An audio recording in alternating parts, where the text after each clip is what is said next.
눈보라치는 고갯길에서 늙은 장사치가 옷깃을 여미며 깊은 탄식과 함께 깜짝 놀랐습니다. 아니, 눈밭에서 이게 무슨 소리야?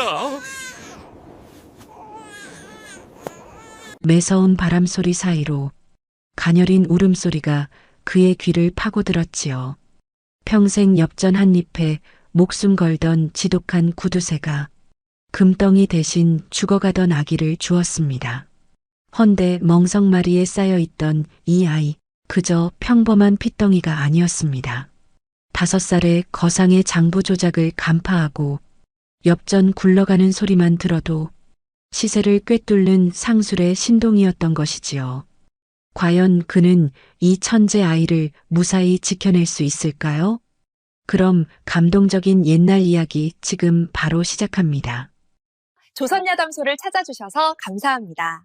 구독과 좋아요는 사랑입니다. 그럼 이야기 시작합니다. 그의 겨울은 유난히도 혹독하여 입김마저 얼어붙을 정도였습니다. 박영감은 등 굽은 소나무처럼 휜 허리에 남산만한 보찜을 지고 있었습니다. 살을 애는 칼바람이 불어왔지만 그는 멈추지 않고 고개를 넘었지요. 한참을 걷던 박영감의 눈에 어지러운 수레바퀴 자국이 들어왔습니다. 가까이 가보니 산적대가 휩쓸고 지나간 처참한 잔해들이었습니다. 주인 잃은 물건들이 하얀 눈 위에 핏자국처럼 흩뿌려져 있었지요.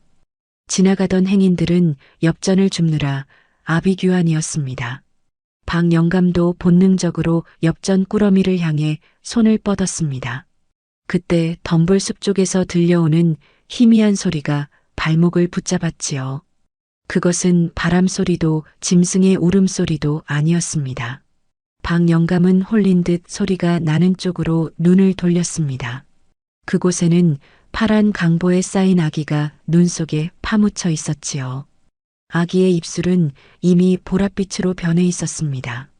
박영감은 엽전과 아기를 번갈아 보며 갈등했습니다. 돈을 챙기면 편할 테지만 그냥 가면 아이는 죽을 것이 뻔했지요. 이런 젠장 맞을 내가 노망이 났지. 박영감은 쥐고 있던 엽전을 눈밭에 내동댕이 쳤습니다. 입고 있던 낡은 솜저고리를 벗어 아기를 감싸 안았습니다. 사람들은 돈을 버리는 그를 보며 미쳤다고 비웃었지요. 저 늙은이가 드디어 실성을 했구먼. 동료 장사치들마저 혀를 차며 그를 외면했습니다. 하지만 박영감은 아기를 품고 눈보라를 뚫고 내려왔습니다. 보찜은 무거웠지만 가슴 한구석은 이상하게도 뜨거워졌지요. 박영감은 쓰러져가는 초가집에 아이를 뉘었습니다. 쌀독은 바닥을 드러냈고 젖동량을 할 처지도 아니었습니다. 그는 아껴둔 곶감을 꺼내 씨를 바르고 물에 불려 즙을 내었지요. 먹어라. 이게 내 며칠치 식량이다. 박영감의 손가락을 타고 곶감물이 아이 입으로 들어갔습니다. 아기는 본능적으로 손가락을 빨며 삶을 포기하지 않았습니다. 지극정성 덕분인지 아기는 사흘 만에 기적처럼 눈을 떴지요. 녀석, 잡초처럼 질긴 놈일세. 박영감은 북두칠성을 보며 아이 이름을 칠성이라 지었습니다. 칠성이는 박영감의 등짐 위에서 무럭무럭 자랐습니다. 그런데 5살이 되자 아이에게 남다른 재주가 보였지요. 어느 장날 박영감은 칠성이를 데리고 장터에 나갔습니다. 사람들이 북적이는 곳에서 칠성이는 박영감 뒤에 숨어 있었습니다. 그때 비단가게 앞에서 사람들이 웅성거리며 모여 있었지요. 내가 5필 값을 줬는데 왜 4필뿐이요? 손님이 억울해하며 거상에게 거칠게 항의했습니다. 거상은 콧방귀를 뀌며 오히려 큰 소리를 쳤습니다. 힘없는 손님은 억울함에 발만 동동 구르고 있었지요. 그 거상은 상권을 쥐락펴락하는 거대 상단의 주인이었습니다. 박영감도 피곤해질까봐 서둘러 자리를 피하려 했습니다. 그때 칠성이가 옷자락을 잡아당기며 조용히 입을 열었지요. 아버지, 저 아저씨 거짓말쟁이에요. 박 영감은 깜짝 놀라 황급히 아이의 입을 틀어막았습니다. 하지만 칠성이는 손을 뿌리치고 또랑또랑하게 말했습니다. 장터 사람들이 다 듣도록 거상의 비밀을 폭로해버린 것이지요. 왼쪽 소매 안에 비단 한 피를 숨겼어요. 시끌벅적하던 장터에 찬물을 끼얹은 듯 정적이 흘렀습니다. 사람들의 시선이 일제히 거상의 왼쪽 소매로 쏠렸습니다. 거상은 얼굴이 붉어졌지만 칠성이는 눈 하나 깜짝하지 않았지요. 물건 쌀 때 소매 안쪽 주머니로 넣는 걸 제가 봤어요. 손님이 거상의 소매를 낚아채자 비단이 툭 떨어졌습니다. 사람들은 거상을 비난했고 거상은 망신을 당해 도망쳤습니다. 박 영감은 통쾌해하는 사람들 사이에서 등골이 서늘해졌지요. 단순히 아이의 눈썰미가 좋은 수준이 아니었습니다. 이 아이는 찰나의 속임수와 흐름을 꿰뚫어 보고 있었습니다. 그것은 축복이자 동시에 목숨을 위협할 저주가 될 수도 있었지요.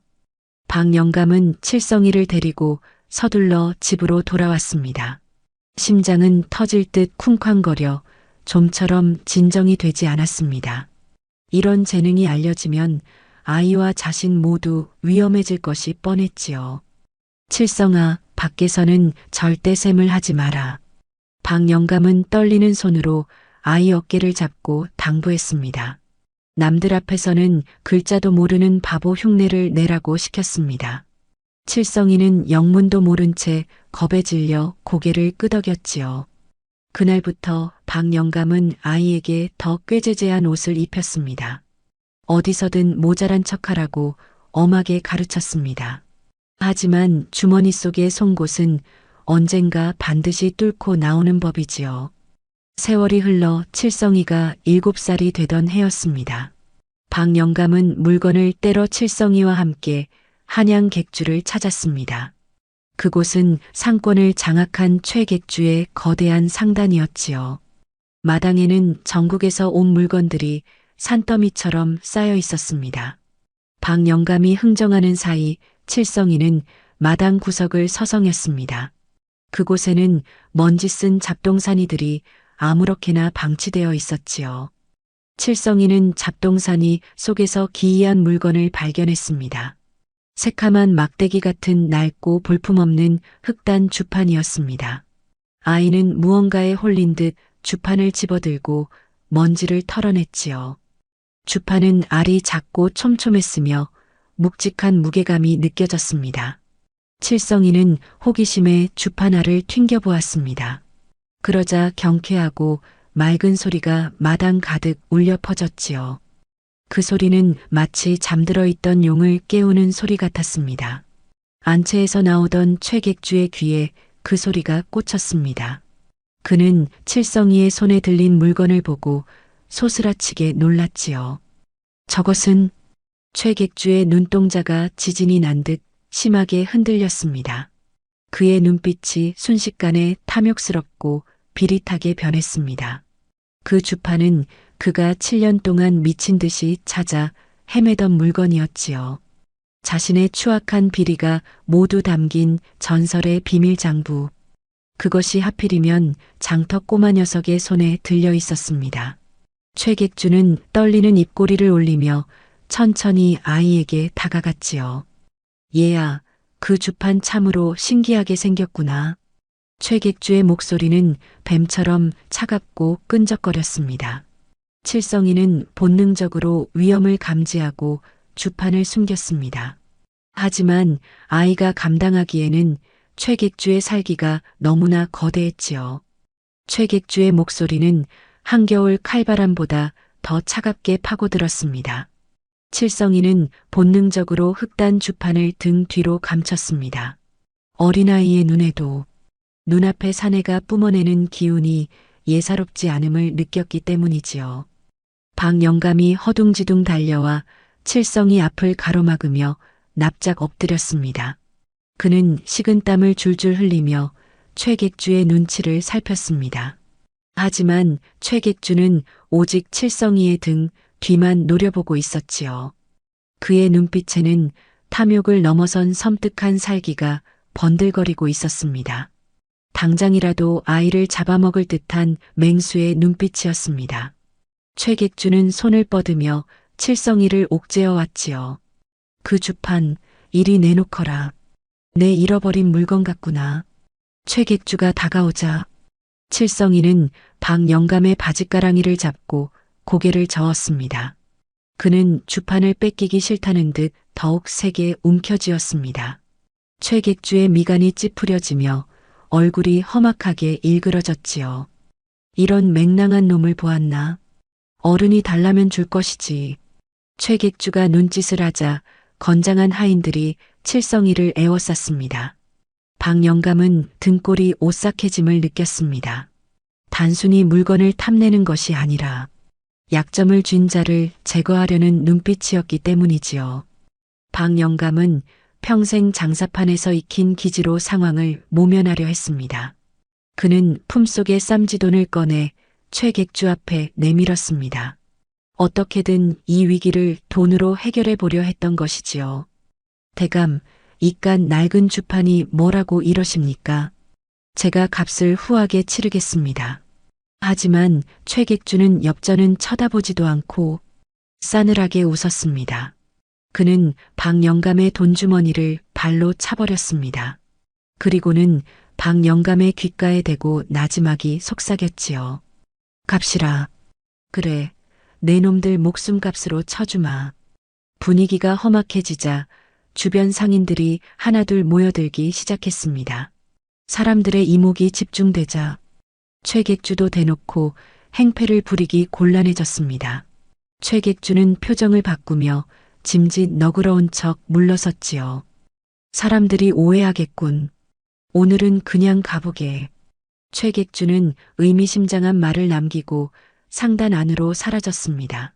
하지만 그의 눈빛은 끝까지 칠성이를 놓지 않고 있었습니다.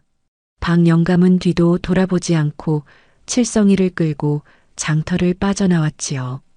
집으로 돌아온 박영감은 문을 굳게 걸어 잠갔습니다. 심장이 터질 듯 쿵쾅거려 진정이 되지 않았습니다. 그는 칠성이에게서 주판을 빼앗아 등잔불 아래서 자세히 살펴보았지요. 도대체 이게 뭐길래 그 거상이 눈을 뒤집는단 말이냐? 자세히 본 주판은 참으로 기이하게 생겼습니다. 보통의 주판알은 둥근 모양인데 이 주판알은 육각형으로 깎여 있었습니다. 게다가 테두리에는 눈에 보일 듯 말 듯한 작은 글씨들이 빼곡하게 새겨져 있었지요. 박영감은 까막눈이었기에 그것이 무엇인지 알 수 없었습니다. 그때 칠성이가 주판을 받아들더니 능숙하게 알을 튕기기 시작했습니다. 그러자 주판에서 딸깍하는 기계음이 들려왔지요. 아버지, 여기 보세요. 주판 밑에 뭐가 있어요? 칠성이가 위달 2개를 동시에 내리자 주판의 밑바닥이 열렸습니다. 그 안에는 얇은 비단 천이 돌돌 말려 숨겨져 있었습니다. 칠성이가 천을 꺼내 펼치자 알 수 없는 숫자와 기호들이 가득했지요. 박영감은 비록 글은 몰랐지만 장사꾼의 감으로 단번에 알아챘습니다. 그것은 관아에 세금을 낼 때 쓰는 가짜가 아니었습니다. 상단이 실제로 벌어들인 돈과 뇌물을 바친 기록이 적힌 이중장부였던 것이지요. 칠성아, 여기 적힌 숫자가 보이느냐? 쌀만석이라고 적혀 있는데 옆에는 5천석이라고 또 적혀 있어요. 칠성이는 숫자를 하나하나 읽어내려갔습니다. 그리고 맨 마지막 줄에 적힌 이름을 보고 고개를 갸웃거렸지요. 나머지는 조대감이라는 사람에게 갔다고 표시되어 있어요. 박영감은 그 이름을 듣자마자 바닥에 주저앉고 말았습니다. 조대감이라면 조정의 세곡을 관장하는 탐관오리 중에 탐관오리였습니다. 최객주가 조대감과 결탁하여 백성들의 고열을 빨아먹은 증거가 이 안에 있었던 것이지요. 박영감의 머릿속에 7년 전 사건이 스쳐 지나갔습니다. 당시 한양 상권을 주름잡던 의로운 거상이 영모 누명을 쓰고 죽었습니다. 그 거상이 죽기 직전 어딘가로 빼돌렸다는 장부가 바로 이것이었던 것이지요. 박영감은 떨리는 손으로 칠성이의 얼굴을 어루만졌습니다. 눈보라치던 밤 핏덩이로 버려졌던 불쌍한 아이. 그리고 7년 만에 세상에 드러난 피 묻은 비밀 장부. 모든 퍼즐이 맞춰지자 박영감은 전율했습니다. 칠성이가 바로 억울하게 죽은 그 거상의 핏줄이었습니다. 그리고 이제 그 잔혹한 운명의 화살이 자신들을 향해 날아오고 있었지요. 최객주가 이 사실을 알게 된다면 오늘 밤을 넘기기 힘들었습니다. 놈들은 증거를 없애기 위해 수단과 방법을 가리지 않을 것입니다. 박영감은 자리에서 벌떡 일어나 다급하게 보찜을 챙겼지요. 짐을 싸라. 당장 이곳을 떠나야 한다. 칠성이는 겁에 질린 표정으로 주판을 품에 꼭 안았습니다. 아버지, 어디로 가요? 어디든 가야 한다. 저놈들이 오기 전에 멀리 도망쳐야 해. 박영감은 칠성이에게 두툼한 옷을 입혔습니다. 집신끈을 단단히 동여매주는 그의 손은 덜덜 떨리고 있었습니다. 두 사람은 도둑고양이처럼 살금살금 집을 빠져나왔지요. 달빛조차 없는 칠흑 같은 어둠이었습니다. 박영감과 칠성이는 마을 어귀를 지나 산길로 접어들었습니다. 그런데 숲초입에 다다랐을 때 등골이 오싹한 기운이 느껴졌지요. 풀벌레 소리 하나 들리지 않는 적막함이 불길했습니다.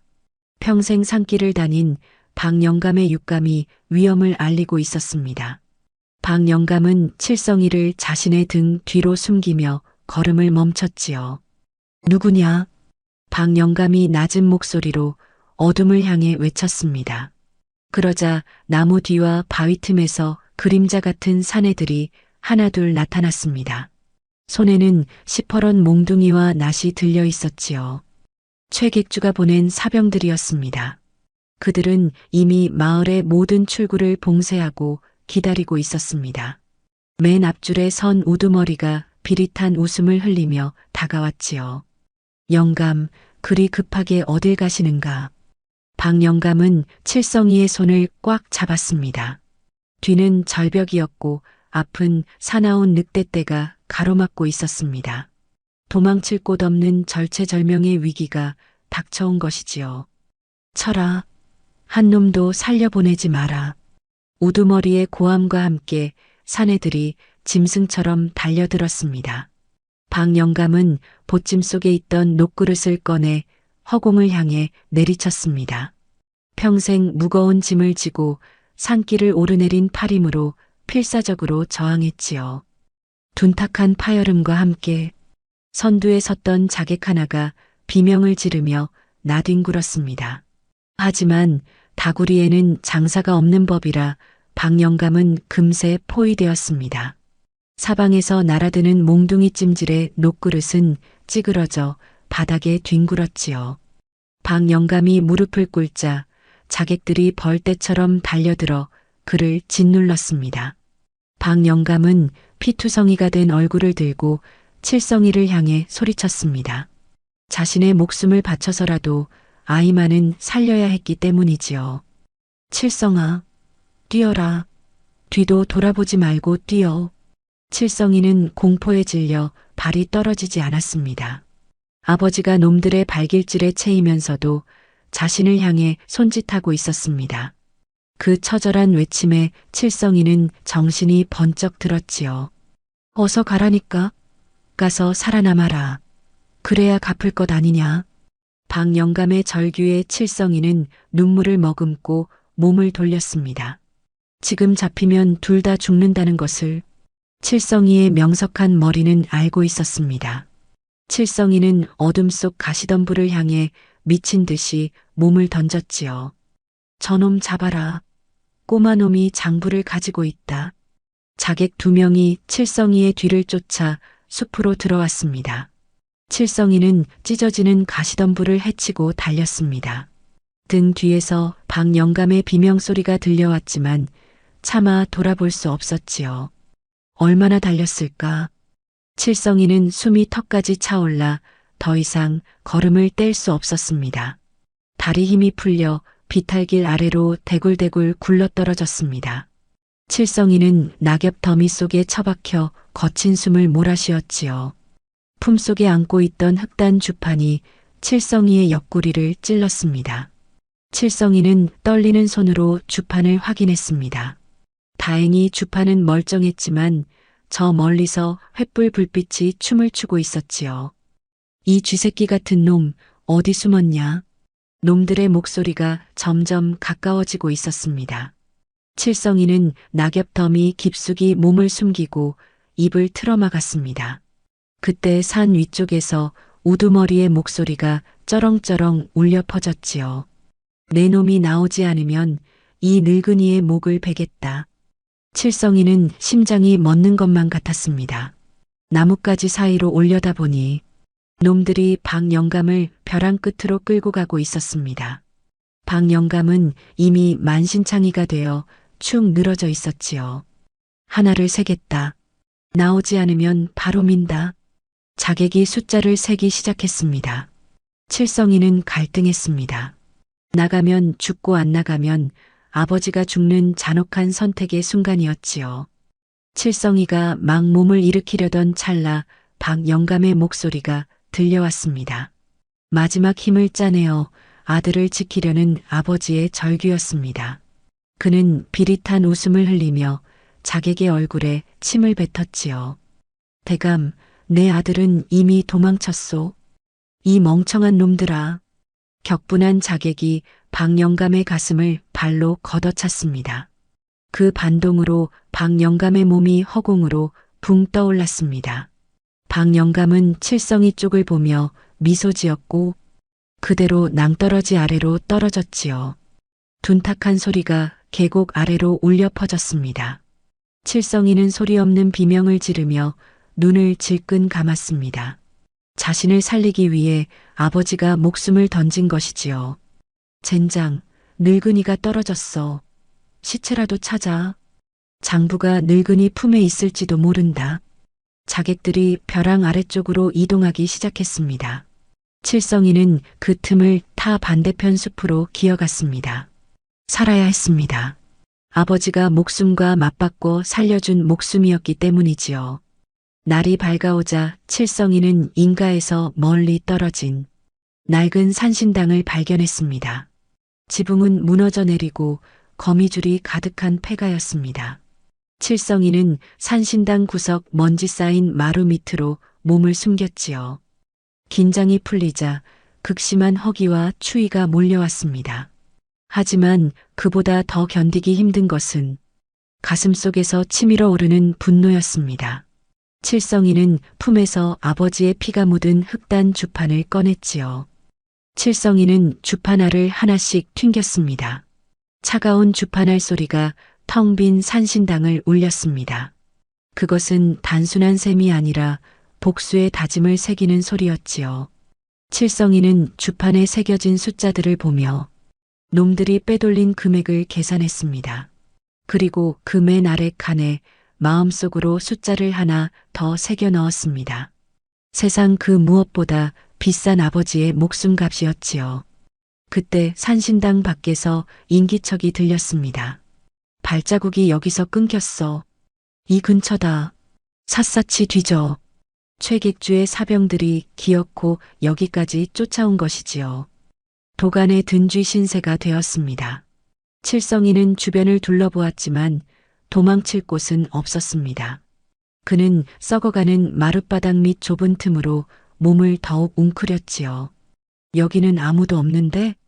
그냥 빈집이야. 제대로 찾아봐. 대감께서 그 아이 목을 가져오지 않으면 우리 목이 달아난다고 하셨다. 마루 위로 쿵쿵거리는 발소리가 들려왔고 먼지가 쏟아졌지요. 한 자객이 엎드려 마룻바닥 틈새를 살폈습니다. 서슬퍼런 칼날이 바닥 틈을 푹 찌르고 들어왔습니다. 칼끝은 칠성이의 코앞에서 멈췄지만 자객의 눈과 딱 마주치고 말았지요. 이런 쥐새끼였군. 자객은 칼끝에 꽂힌 큼지막한 시궁지를 털어내며 비릿하게 웃었습니다. 칠성이는 자신의 발등 위로 떨어진 죽은 쥐를 보며 입술을 깨물어 비명을 삼켰습니다. 다행히 어둠과 쥐 덕분에 칠성이는 목숨을 부지할 수 있었지요. 하지만 놈들은 나가는 길에 산신당에 불을 질러버렸습니다. 오래된 목재는 기름을 부은 듯 순식간에 활활 타올랐습니다. 매캐한 연기가 마루 밑으로 스며들어 칠성이의 숨통을 조여왔지요. 칠성이는 쥐구멍을 통해 간신히 밖으로 기어나왔습니다. 얼굴은 그을음으로 범벅이 되었고 손발은 화상을 입어 쓰라렸습니다. 하지만 타오르는 불길을 바라보는 그의 눈동자는 차갑게 식어 있었지요. 그날 밤 칠성이는 맹세하고 또 맹세했습니다. 박영감의 피갑과 자신이 겪은 이 지옥 같은 공포를 잊지 않겠다고 다짐했습니다. 반드시 살아남아 저들에게 천배만배의 이자로 갚아주겠다고 말이지요.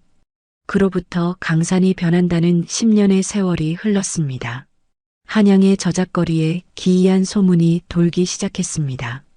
귀면이라 불리는 젊은 거상이 나타나 죽어가는 상권만 골라 살려낸다는 소문이었지요. 그는 이름도 출신도 밝히지 않은 채 베일 속에 가려져 있었습니다. 오직 낡은 흑단 주판 하나로 거래를 성사시킨다는 말만 무성했습니다. 사람들은 그가 귀신과 거래를 한다 하여 귀면이라 불렀지요. 한편 최객주는 지난 10년간 승승장구하여 조선 최고의 거부가 되었습니다. 그는 조대감의 뒷배를 믿고 전국의 쌀과 소금을 매점매석했습니다. 흉년이 들어 백성들이 굶어 죽어가는 와중에도 자기 배만 불렸지요. 거리에는 굶어 죽은 시체가 즐비하여 눈뜨고 볼 수 없을 지경이었습니다. 하지만 최객주는 아랑곳하지 않고 자신의 환갑잔치를 성대하게 열었습니다. 그의 집 앞마당은 뇌물을 바치러 온 아부꾼들로 발 디딜 틈이 없었지요. 기생들의 가락소리가 담장을 넘어 거리를 울렸습니다. 산의 진미가 상다리가 부러지도록 차려져 있었습니다.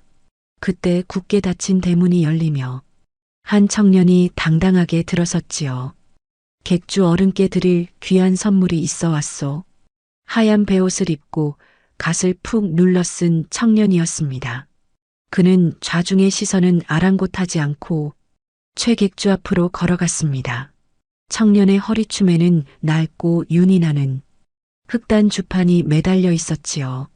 최객주는 술잔을 내려놓고 불쾌한 표정으로 청년을 노려보았습니다. 이것이 제 선물입니다. 바닥에 흩어진 것은 쌀이었으나 색깔이 검고 흉측했습니다. 썩은 내가 진동하여 잔치판에 모인 사람들이 코를 막았습니다. 최객주의 얼굴은 불그락푸르락해져서 당장이라도 터질 것 같았지요. 이 무슨 행패냐? 당장 저 미친놈을 끌어내라. 하인들이 달려들려 하자 청년은 서슬 퍼런 눈빛으로 그들을 제압했습니다. 그는 눈 하나 깜짝하지 않고 흑단 주판을 꺼내 들었습니다. 그리고는 최객주의 창고 상황을 마치 눈앞에서 본 듯 읊기 시작했지요. 최객주, 당신 창고에 있는 쌀만석이 모두 이 꼴일 것이요. 좌중이 술렁거렸고 최객주는 말도 안 되는 소리라며 코웃음을 쳤습니다. 내 창고지기들이 매일 확인하고 있다며 거짓말하지 말라고 소리쳤습니다. 청년은 차가운 미소를 지으며 주판알을 튕기기 시작했지요. 그 청아하고 날카로운 소리가 마당 가득 울려 퍼졌습니다. 최객주의 표정이 순식간에 공포로 일그러졌습니다. 어디선가 들어본 적 있는 심장이 오그라드는 그 소리였기 때문이지요. 당신은 쌀값을 올리려고 습한 강가 창고에 쌀을 너무 오래 묵혔소. 게다가 창고지기에게 줄 급료를 떼어 먹어. 그들이 쥐구멍을 막지 않았지. 탐욕이 부른 화가 당신의 전 재산을 썩게 만든 것이요. 그때 급한 전가를 받은 하인이 사색이 되어 달려왔습니다. 창고에 있는 쌀가마니를 열어보니 속이 전부 썩어 문드러졌다는 보고였습니다. 최객주는 다리에 힘이 풀려 그 자리에 주저앉고 말았지요. 하지만 청년의 공격은 거기서 끝나지 않았습니다. 이제 진짜 셈을 해야 한다며 갓을 벗어 올렸습니다. 10년 전 숲속에서 사라졌던 칠성이의 얼굴이 드러났지요. 눈빛은 더욱 깊어졌고 얼굴선은 날카로워져 있었습니다. 하지만 그 서늘한 기운만은 10년 전 그 꼬마와 똑같았습니다. 최객주는 비명을 지르며 뒷걸음질 쳤지요. 내 놈은 죽은 줄 알았던 그 꼬마. 칠성이는 흑단 주판에 숨겨진 틈을 열어 두루마리를 꺼냈습니다. 하지만 그것은 10년 전의 낡은 장부가 아니었습니다. 지난 10년간 놈들이 저지른 악행이 기록되어 있는 새로운 장부였지요. 이 장부의 사본이 지금쯤 사원부 대사원 영감의 책상 위에 올라갔을 것입니다. 그 순간 대문이 부서져라 열리며 광군들이 들이닥쳤습니다. 죄인 최가와 조가를 포박하라는 어명이 떨어졌습니다.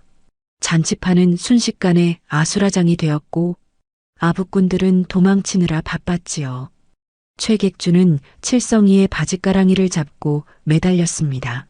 제발 살려만 달라며 내전 재산을 다 주겠다고 애원했습니다. 하지만 칠성이는 차가운 눈으로 그를 내려다보았지요. 돈으로 셈할 수 없는 것이 있다.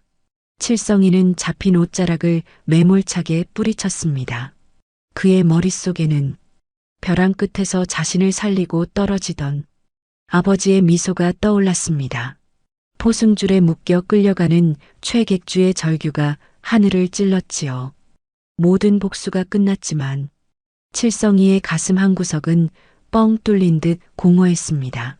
그는 텅 빈 최객주의 집 마당에 홀로 서서 하늘을 올려다보았습니다.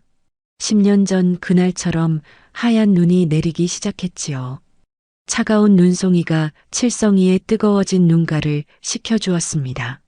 그는 품속에서 박영감이 남긴 꼬깃꼬깃해진 종이 한 장을 꺼냈습니다. 그를 모르는 아들을 위해 아버지가 그려준 마지막 보물지도였지요. 그곳은 금덩이가 묻힌 곳이 아니었습니다. 박영감과 칠성이가 처음 만났던 눈보라 치던 그 고개였습니다. 칠성이는 흑단 주판을 챙겨 넣고 눈 내리는 산길을 향해 걸음을 옮겼지요. 그의 뒷모습은 천하를 호령하는 거상이 아니었습니다. 아버지를 그리워하는 7살 소년의 모습 그대로였습니다. 눈발이 점점 굵어지며 칠성이의 발자국을 지우고 있었지요. 눈보라는 10년 전 그날 밤처럼 거세게 몰아치고 있었습니다. 칠성이는 눈이 무릎까지 쌓인 험한 산길을 홀로 오르고 있었습니다. 비단옷 대신 박영감이 즐겨 입던 무명옷으로 갈아입은 그의 등에는 낡은 지게가 지워져 있었지요. 지게 위에는 보찜 하나와 탁주 한 병 그리고 북어포 한 마리가 덜렁거리고 있었습니다. 살을 애는 칼바람이 칠성이의 뺨을 후려쳤지만 그는 걸음을 멈추지 않았습니다. 그의 발걸음이 멈춘 곳은 10년 전 박영감이 자객들에게 떠밀려 떨어졌던 바로 그 낭떠러지 아래였지요. 칠성이는 짐을 내려놓고 얼어붙은 계곡 바닥을 헤매기 시작했습니다. 두꺼운 얼음을 깨고 눈 속을 맨손으로 파헤쳤습니다. 손이 얼어 터지고 날카로운 얼음 조각에 긁혀 붉은 피가 배어나왔지요. 하지만 그는 손끝의 아픔조차 느끼지 못한 채 무언가를 찾는 데만 열중했습니다. 여기 어딘가에 아버지의 흔적이 남아있을 것이라는 믿음 때문이었습니다. 반나절을 꼬박 헤맨 끝에 칠성이는 바위 틈에 끼어 있는 녹슨 쇠붙이 하나를 발견했지요. 그것은 박영감이 마지막 순간까지 칠성이를 지키기 위해 휘둘렀던 찌그러진 녹그릇이었습니다. 세월의 풍파에 삭고 녹슬어 형체를 알아보기 힘들었습니다.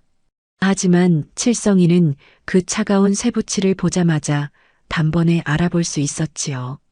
그는 녹그릇을 가슴에 품고 짐승처럼 오열했습니다. 차디찬 금속에서 아버지의 뜨거운 체온이 느껴지는 듯 했습니다.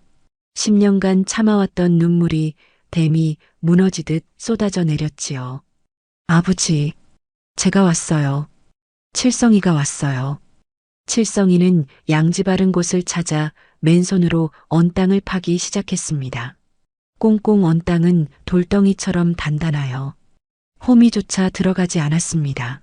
손톱이 들리고 피가 흘러 흙과 뒤섞였지만 그는 멈추지 않았지요. 한 줌 두 줌 흙을 파내며 칠성이는 지난 10년간 가슴속에 쌓아두었던 도끼를 파내었습니다. 아버지를 죽인 자들에 대한 증오와 복수심도 함께 묻었습니다. 그 자리에 박영감이 그토록 바라던 평범한 아들의 마음을 채워 넣었지요. 그는 녹그릇을 구덩이에 묻고 그 위에 흙을 덮어 봉분을 만들었습니다. 제대로 된 비석 하나 세우지 못한 초라한 흙무덤이었습니다. 하지만 칠성이에게는 세상 그 어떤 왕릉보다 크고 위대해 보였지요. 칠성이는 무덤 앞에 술을 따르고 정성스레 절을 올렸습니다. 그리고 품에서 평생을 함께해온 흑단 주판을 꺼냈습니다. 자신의 천재성을 증명해주던 물건이자 피비린내 나는 복수의 도구였던 주판이었지요. 칠성이는 부싯돌을 켜 흑단 주판에 불을 붙였습니다. 기름을 먹인 흑단 나무는 매캐한 연기를 피우며 타오르기 시작했습니다. 칠성이는 불타는 주판을 바라보며 나지막이 말했지요. 아버지, 이제 셈은 끝났습니다. 최객주에게 받은 목숨값도 조대감에게 받은 죗값도 이제 다 치렀습니다. 이 주판에 적힌 모든 숫자를 이제 그만 지우려 합니다. 타닥타닥 타오르는 불길 속에서 주판알들이 하나둘 터져나갔지요.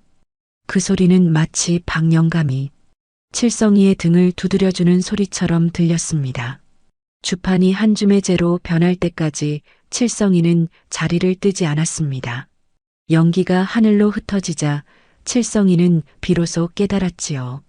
박영감이 남긴 보물 지도가 가리킨 것은 금덩이가 아니었습니다. 돈의 노예가 되지 말고 사람답게 살라는 아버지의 마지막 가르침이었습니다. 복수를 위해 괴물이 되지 말고 따뜻한 밥 한 끼 나누는 사람이 되라는 뜻이었지요.